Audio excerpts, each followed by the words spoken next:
Hello, welcome back to the campfire where we unveil the shamanic odyssey. My name is Michaela. I am a shaman who has been blessed with guidance and lessons and messages from my ancestors, from my ayahuasca, from my spirit guides, from my power animals, and I'm here to share all of that with you in the best way I know how through this channel. So welcome. Thank you so much for tuning in. Today's episode, we are going to be speaking about the power of remembering. When we were born as the purest version of ourselves. We were born with all the knowledge we needed, with all the power we needed, with all the strength we needed, but we were put in this vulnerable body to learn what love was and to learn how to receive and give love in this world. Love being the most powerful force we as human beings have and are blessed with. But when we are born, we know everything we need to do. From the day we are born till about 7 years old, we are very in touch with nature. We are very connected to the spirits. We are very connected to the light and the love around us. It's actually extremely empowering and it's extremely inspiring. If you go outside and you watch a child, without stepping on any toes here, but if you watch a child, you watch the way they think, you watch how they test things, how they feel things, how they absorb and how they observe and how they learn. They are quite literally becoming a part of this earth. They're adapting to their surroundings and they're learning how to live in this world. What then happens after about 7 years old or even earlier as a parent is the parent works with the cards they have been dealt. What I mean by that, and this is again without stepping on any toes, a parent can only teach as much as they've learned. And this falls in every single right with everyone who is teaching a lesson. And I've said it before in a previous episode, you can only teach a lesson once you've personally learned it. So as a parent, your role is to teach your child everything you have learned to exist in this world. But that conditioning, that growth comes from a very interesting place. But that conditioning, that growth, and that learning, that teaching that you offer your child is so specific to the surroundings that you sometimes might not be aware how much of the teaching is your own versus how much has been conditioned to be taught by you according to the situation, according to the surrounding, according to the society that we currently find ourselves in. And when you are born and you have this light, you have this power, you know who you are. As you go through your life, your primary school years, your youth, moving into teenager, moving into young adult, you slowly lose sight of who you know you are, and you become someone else's idea of who you are meant to be. You become conditioned. These layers start growing onto you and being put onto these expectations of who you are and how you fit into the society, what you're going to do in your career, what you're going to do with your life, who you will become to fit into this world, that you forget. You forget your calling, you forget why you came here, and you forget where your power lies. And this remembering, this tearing off the layers is a process that starts the day you decide to set your own boundaries, the day you decide to choose yourself. And all you end up doing is all those years of conditioning, of layers of projection, you start peeling them off one by one and start throwing them to the ground, only to get back to who you were before you were 7 years old. Remembering who you were, remembering what you enjoyed, what you loved, what brought you joy, remembering who you are and what you are here to do. In the process of remembering who you are and peeling off those layers of who you were meant to be, there will be a lot of unlearning of the lessons that you were taught by your parents, that they used as their own survival tactics, that they are teaching to you, again, based solely on the cards they were dealt. They teach you from a place of love because that's what they know. But where you are now in your own consciousness, you can learn better. You can learn easier ways of surviving and healing and growing, that in order to get back to that vulnerable, clean, pure version of yourself, there will be a deep sense of unlearning. And that process is one that requires the most consciousness.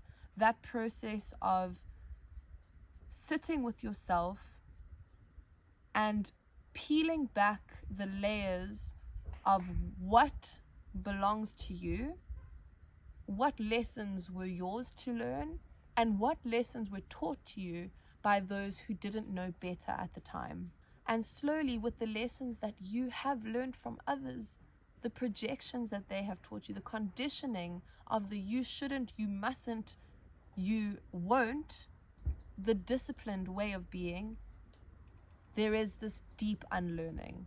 The process of unlearning will bring you back to that version of yourself where you are the most pure, where you can work in your space and be free and feel and grow and become. But also, as you're welcoming this inner child back in, be gentle. Create the safe space and surrounding for this child to play and be free and to feel safe, and for you to feel safe in your own skin. Naturally, going through this process of unlearning, you creating a new reality for yourself. So give yourself that patience, that time to go backwards in your growth, to find the lessons, to learn new lessons, to unlearn, to relearn, rediscover, and create the life you want for yourself. There is never too late a time to work on yourself and to become your most authentic self. All you need to do is start. It's a parent's role in this way to guide their child and to observe what their child finds interest in, what their child is drawn to, what their child absorbs in the information that is shared with them, and give them the support and the space to explore, to learn, to find what they love, to discover where their calling truly lies, and allow them to explore that freely. We get so caught up in the pressures of our past and the projections of the generations before us that are projected onto us from a place of love, but for a safety that isn't necessary anymore. For example, the famous saying of, I will not raise my child the way my parents raised me because of A, B, and C.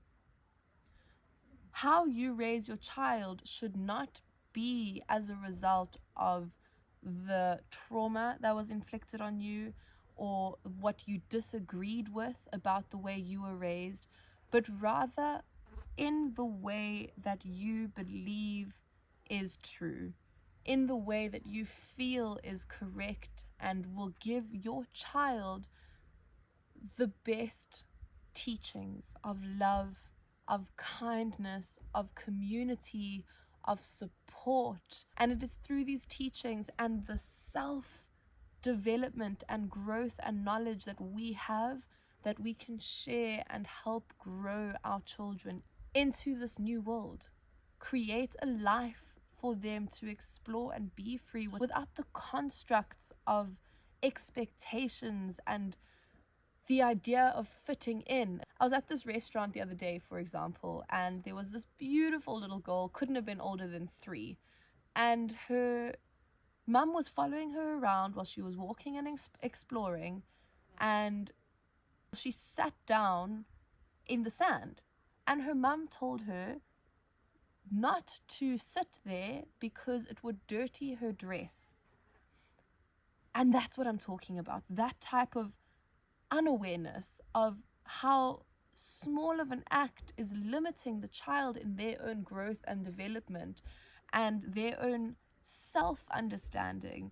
That this child, an innocent, inquisitive being, can't simply rub their hand in the dirt because of the dirt that would be put on a material thing. And it's that type of awareness and consciousness that as a parent we need to be aware of, that we need to stand in our power with and be conscious of. With everything, with everyone, there is a deep teaching, there is a deep lesson that we have to learn, and a deep awareness as to what projections we are giving to the ones around us. It was in one of my previous episodes where I spoke about the people as mirrors.